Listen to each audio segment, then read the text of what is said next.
오늘 함께할 말씀은 고린도후서 4장 5절부터 12절까지입니다. 우리는 우리를 전파하는 것이 아니라 오직 그리스도 예수의 주 되신 것과 또 예수를 위하여 우리가 너희의 종 된 것을 전파함이라. 어두운데 빛이 비치라 말씀하셨던 그 하나님께서 예수 그리스도의 얼굴에 있는 하나님의 영광을 아는 빛을 우리 마음에 비추셨느니라. 우리가 이 보배를 질그릇에 가졌으니 이는 심히 큰 능력은 하나님께 있고 우리에게 있지 아니함을 알게 하려 함이라.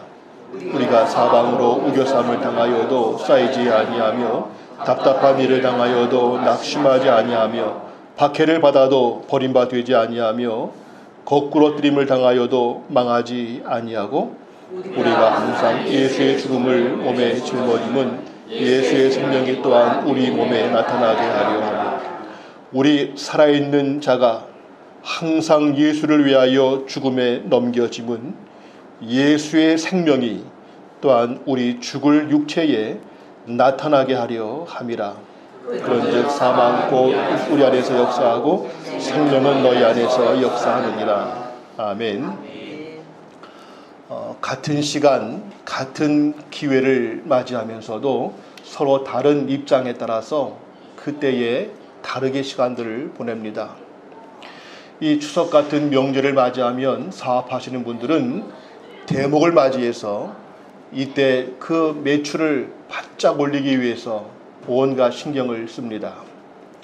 정치인들은 이때 사람들이 모여서 정치 얘기를 할 때에 자기들의 그 입장을 홍보하기 위해서 애를 씁니다. 그런가 하면 보통 우리는 가족이 함께 모여서 평상시에 갖지 못했던 반가운 대화와 행복한 시간을 갖기도 합니다. 반갑고 즐거운 시간인 것도 되지만 동시에 또 누군가에게는 스트레스와 부담을 갖는 시간이 되기도 합니다. 이러한 중에 우리 성도들은 일반 사람들이 보내는 명절과 또 다른 차원에서 우리 가족들의 마음과 삶을 살피고 서로의 지내오는 모습 속에서 영적인 것도 살펴주는 그러한 영적인 시간들이 돼야 할 것입니다. 꼭 가족이 함께 모여서 추모 예배를 드리는 그 시간만이 아니라 대화하는 가운데 어떻게 살고 있는지, 요즘에 어떠한 기도할 제목이 있는지, 그동안 특별히 감사한 것은 무엇이었는지, 요새 어떤 은혜를 받고 사는지 이런 것들을 함께 살피는 영적인 대화의 시간들이 돼야 할 것입니다. 명절을 맞든 아니든 평소에도 우리가 모인다 할 때에는 그 모든 모임 속에서 이루어지는 대화의 내용들은 일반 정치 얘기 또는 경제 주식 이야기, 뭘 먹으면 좋다더라 이러한 얘기만이 아니라 언제 어디서 누구와 모이든 우리는 그 사람의 마음을 살피고 그 사람의 삶을 헤아려 보며 우리가 서로에게 어떠한 영적인 힘이 될 수 있을까를 살피는 그러한 대화가 되어야 할 것입니다. 그러한 가운데서 오늘은 고린도후서를 통해서 우리 삶을 통하여 우리 몸을 통해서 예수의 생명이 나타나야 되겠다 하는 차원의 말씀을 묵상하게 됩니다.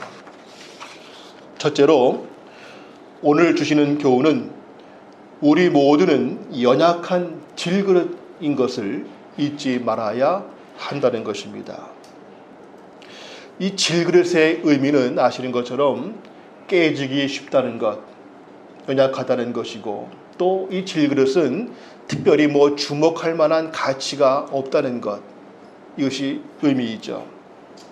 가끔 혼동하지 말 내용이 하나 있습니다. 즉 금그릇과 은그릇과 질그릇이 있는데 하여튼 말씀 기억나시죠? 디모데후서 2장 20절 말씀을 함께 읽겠습니다. 큰 집에는 금그릇과 은그릇뿐 아니라 나무그릇과 질그릇도 있어 귀하게 쓰는 것도 있고 천하게 쓰는 것도 있나니.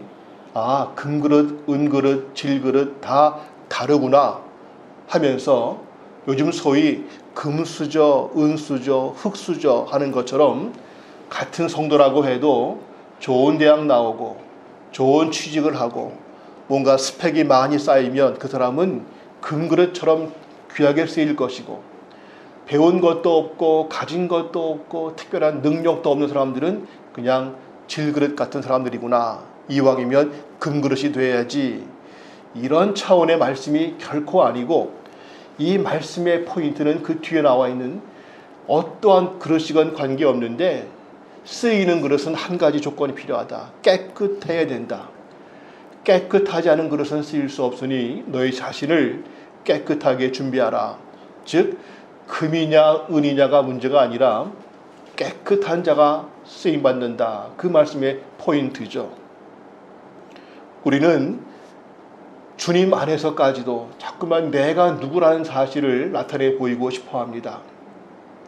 명절을 맞이해서 특히 시골에 예전에 가면 어른들께서 그 집안 동네 사람들에게 자랑하고 싶어서 우리 아들이 이번에 어디를 취직했대, 우리 아들은 이번에 연봉이 얼마 올랐대, 우리 아들이 이번에 어떠한 차를 샀고 어떤 좋은 아파트로 이사를 갔대, 이런 식으로 해서 어떻게 하든 내 자식들은 잘 나간다고, 보통 애들이 아니라고 하는 것들을 자랑하고 싶어서 그냥 말씀들을 하십니다.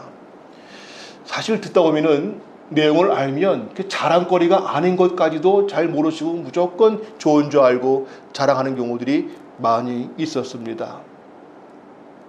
문제는 그러한 분들만이 아니라 우리 모두가 기회만 되면 자신의 존재를 나타내고 싶어하고 자신에게 있는 뭔가 능력과 업적을 알리고 싶어하는 것들이 우리의 숨어있는 속성이라는 것이죠.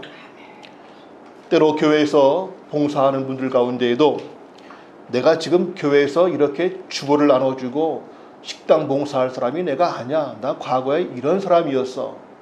나 과거에 참 잘 나갈 때에는 내 밑에 사람들이 그냥 몇 명이었어. 이런 식으로 하면서 내가 과거에 대단했었다. 내가 지금 이런 일을 할 사람이 아니다. 지금 나를 우습게 보면 안 된다. 이런 말들을 많이 하고 싶어 합니다. 오히려 익은 벼는 고개를 숙인다는 말처럼 정말 대단한 분들은 사실 그런 말들을 안 하시죠. 알고 보니까 어머 그분이 그러한 분인데 불구하고 전혀 내색도 안 하시고 우리와 전혀 그런 어떤 이질감 없이 함께 하셨구나를 알 때 더 높여지게 됩니다. 우리는 어떤 경우에도 내가 어떠한 학벌을 갖고 어떠한 능력이 있고 어떠한 것을 누린다 할지라도 나는 질그릇 같은 자이다. 연약한 자이고 깨지기 쉽고 또 나는 아무것도 아니고 주님이 함께 하실 때가 아니라면 내 존재는 무의미하다는 사실을 잊지 말아야 될 것입니다.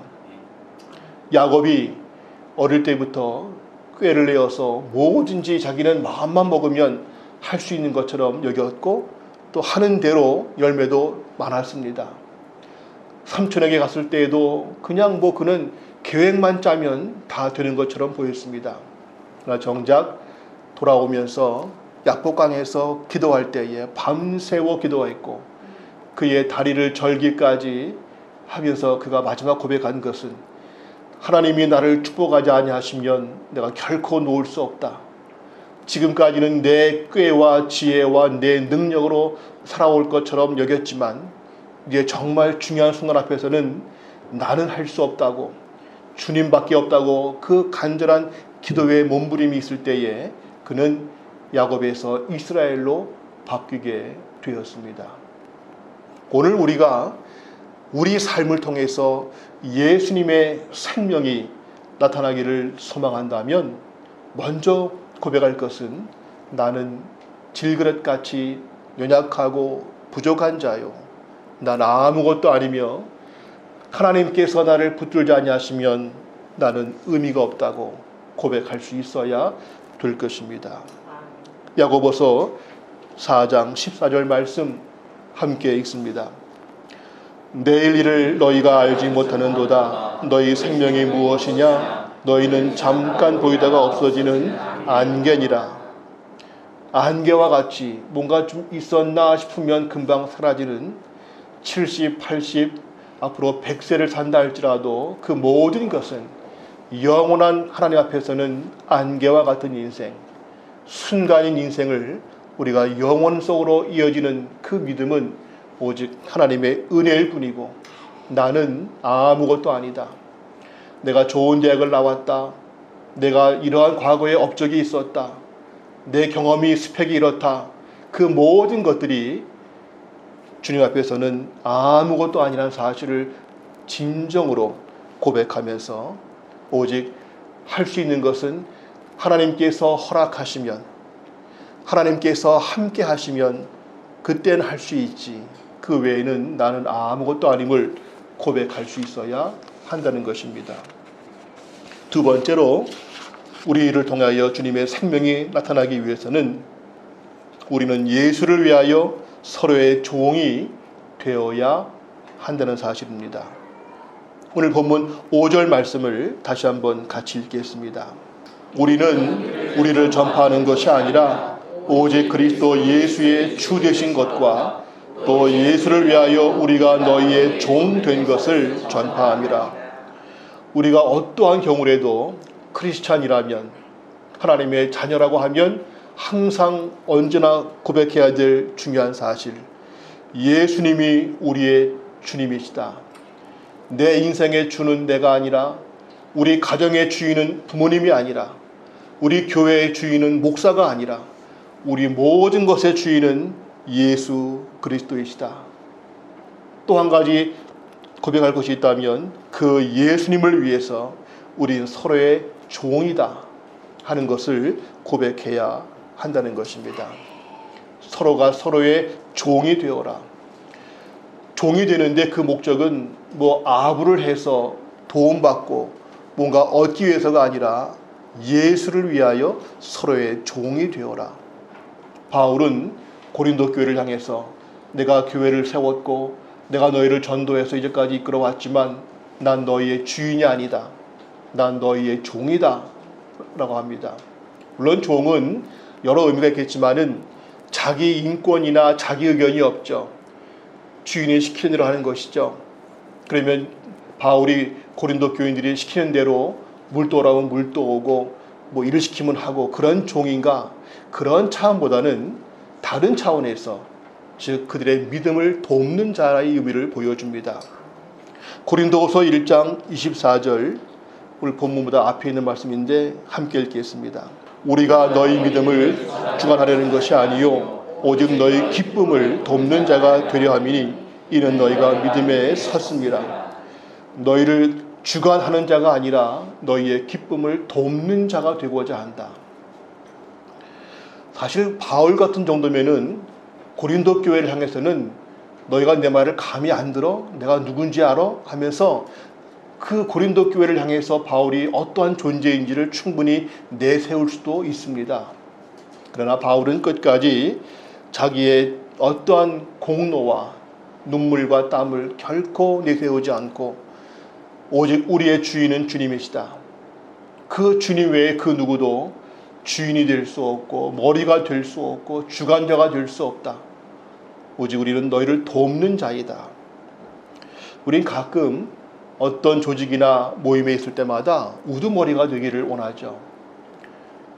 주인 내지는 중심이 되고 싶고 선생이 되고 싶어하고 내 한마디의 모든 것이 다 이루어지는 그러한 자리에 오르기를 원합니다. 그러나 예수님 자신부터가 섬기러 오셨다고 했고 예수님도 바울도 그의 모든 사역에도 불구하고 종의 모습을 잊지 않으셨습니다. 우리가 교회에서든 어디서든 강조할 것, 우린 결코 주관자가 아니다. 우리가 주인이 아니고 우리가 중심이 아니다. 우린 그저 주의 뜻을 따라서 돕는 자에 불과하다 하는 것이죠. 교회마다 한국 교회가 많은 문제를 안고 있는 것 가운데 그 중요한 이유 중에 하나가 바로 이것이죠. 내가 이 교회를 위해서 얼마를 헌금했다. 내가 이 교회를 세웠다. 내가 이 교회의 몇 대 초대 어떤 역할이다 하면서 그분들마다 교회에 자리 다툼 내지는 내가 주인이다. 내가 이 교회에서 가장 힘이 있다. 내 말을 안 들으면 안 된다 하면서 저마다 주인이 되고자 하고 머리가 되고자 하고 주관자가 되고자 하는 경우들 때문에 한국교회가 많이 어긋난 길을 걸어왔습니다. 철저하게 주님만이 주인이신 것을 잊어버린 열매이죠. 함께하는 교회가 두 목사가 공동 목회를 하겠다고, 팀 목회하겠다고 외친 가장 큰 이유가 무엇인가? 아직 사람도 많지 않은데 뭘 목사가 둘씩 필요해? 그럴 수도 있겠지만은, 그러나 그 차원이 아니라 우리가 보이고 싶은 것은 목사라고 해서 교회 주인이 아니고, 목사라고 해서 한마디가 곧 교회 법이 되는 이것은 아니다.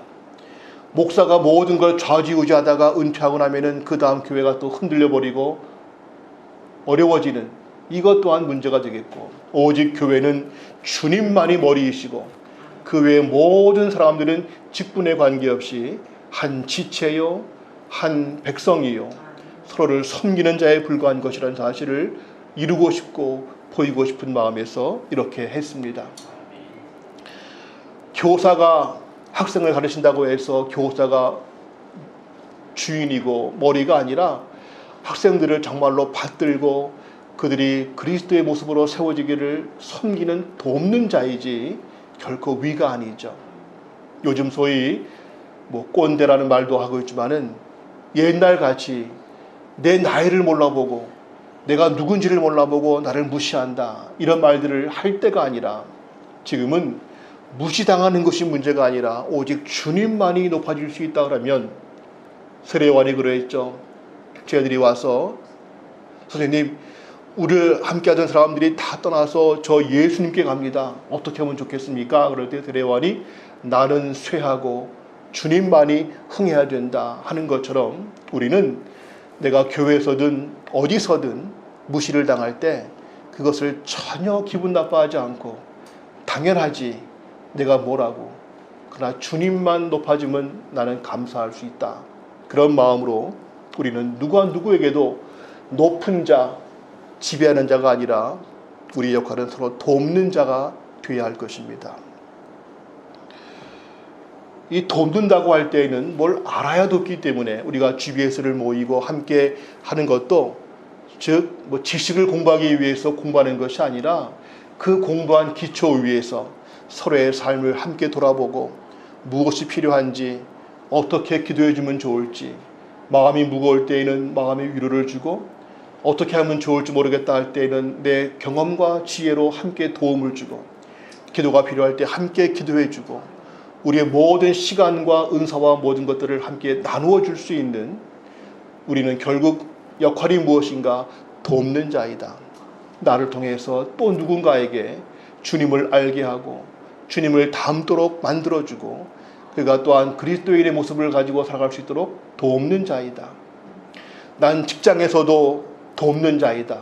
내 위치가 높든 낮든 관계없이 나는 내 주변 사람들이 어떻게 하면 저들이 하나님을 만날 수 있을까? 어떻게 하면 저들이 보다 의미 있게 살아갈 수 있을까? 그 일을 위해서 내가 그들에게 필요한 나름대로의 모습으로 돕는 자, 바로 이것이 오늘 보여주는 종의 모습이 됩니다. 주인이 종을 위하지 않고 종이 주인을 위한 것처럼 우리는 사람들을 나를 위해서 이용하려는 것이 아니라 나를 통해서 그들에게 도움이 될 수 있다면 좋겠다는 마음을 가지고 섬기는 자, 돕는 자, 목적은 한 가지, 예수를 위하여. 그것이 우리가 예수님을 나타내기 위한 또 하나의 과정임을 보여줍니다. 마지막 세 번째로, 우리를 통해서 예수님의 생명이 나타나게 하려면 고난과 온갖 문제를 통해서 예수님의 생명이 우리 몸에 나타나게 된다는 것을 기억하게 됩니다. 우리 자체가 질그릇이라 연약하고 깨지기 쉬운 존재이고, 또 현실은 만만치 않고 악하기 때문에 많은 문제를 안고 살아갑니다. 우리가 약하기 때문에 문제가 많지만 동시에 우리가 주님을 따라가며 복음을 위해서 십자가의 길을 걷고자 할 때 또한 마찬가지로 더 어려움들이 있습니다. 즉 우리 인생이 만만치 않고 끝없는 문제와 도전 가운데 거하는 이유는 내가 약한 자이기 때문에 그러하고, 또 한 가지는 복음을 위해서 좁은 길을 가기 때문에 더더욱 고난과 어려움들을 안게 됩니다. 바울은 복음을 위해서 수고할 때에 많은 어려움들을 당하고 있다고 보여주고 있죠. 본문 가운데 8절과 9절, 우리가 사방으로 우겨쌈을 당하여도 쌓이지 아니하고 답답한 일을 당하여도 낙심하지 아니하며 박해를 받아도 버림받지 아니하며 거꾸로 들임을 당하여도 망하지 아니하고 우리가 항상 예수의 죽음을 몸에 짊어졌다. 바울의 그 고난, 먹지 못하고 잠도 자지 못하고 늘 쫓겨다니고 감옥에 갇히고 매를 맞고, 그리고 허구한 날 자신이 누구인지를 변호해야 되겠고, 가는 곳마다 박수와 환영이 아니라 온갖 적대감과 핍박이 있는, 그것도 한두 번이 아니고 수 없는 이러한 고난 가운데에서 우리 같으면 주님 너무하십니다. 내가 나를 위한 것도 아니고 주님을 위해서 이 길을 갖겠다고 했는데 좋은 길을 주셔도 갈까 말까 이 길을 이렇게 고난과 핍박이 이어진다면 누가 하겠습니까? 나 그만두겠습니다 라고 할 수 있겠지만은 바울은 그 길을 기쁨으로 걸어갑니다. 왜 그랬을까? 바울은 성격이 무디어서 힘든 걸 몰랐을까? 맷집에 좋아서 맞아도 안 아팠을까? 그는 왜 그렇게 고난 가운데에도 그것들을 끝까지 감당했을까? 그 이유가 10절에 나와 있죠. 함께 보겠습니다. 우리가 항상 예수의 죽음을 몸에 짊어짐은 예수의 생명이 또한 우리 몸에 나타나게 하려 함이라.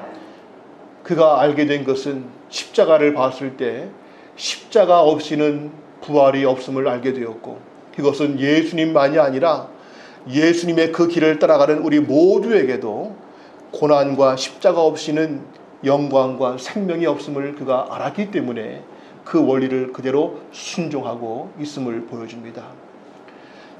예수의 죽음을 내 몸에 짊어지고 있다. 왜 그런가? 능력이 없어서가 아니라 이 예수의 죽음을 내 삶이 짊어져야만 그 뒤에 예수의 생명도 나타나기 때문이다 하는 것이죠. 향나무는 상처를 가지고 나무를 이렇게 흉터를 내면 그 상처에서 더 진한 향이 나오게 됩니다. 오늘 바울이 보여주는 것은 우리가 십자가를 걸어갈 때 그 당하는 많은 고난과 아픔이 분명히 힘들긴 하지만 그 고난 속에서 예수님의 생명이 나타날 수 있는 놀라운 역설의 은혜가 있다는 것을 보여줍니다. 사람들이 모여서 대화할 때마다 늘 우리의 고백해야 될 공통의 결론, 나는 질그릇 같은 연약한 자입니다. 내가 처한 문제는 너무나 심하고 내 힘으로 이겨낼 수가 없습니다. 지나온 내 삶을 볼 때에도 어떻게 여기까지 왔는지 참 놀랍습니다. 이 모든 것은 내가 한 것이 아니라 주님께서 하셨습니다. 이 한마디를 우리의 결론이 돼야 할 것입니다. 우리는 예수 믿고 좋은 대학 가고 돈 많이 벌고 병도 낫고 잘 풀렸다, 이걸 통해서 예수님의 영광을 보이고 싶어 하지만 요즘 매일같이 아침 묵상하시는 것처럼 바울이 강조했고 말씀이 증거하는 것은 예수 믿고 잘 됐다, 봐라, 이 길 믿어야 잘 산다, 이것은 오히려 우리보다 더 잘 사는 불신자들이 많이 있을 때 설득이 없습니다. 반대로 예수 믿고도 별로 잘 된 것도 없는 것처럼 보일 수도 있고요.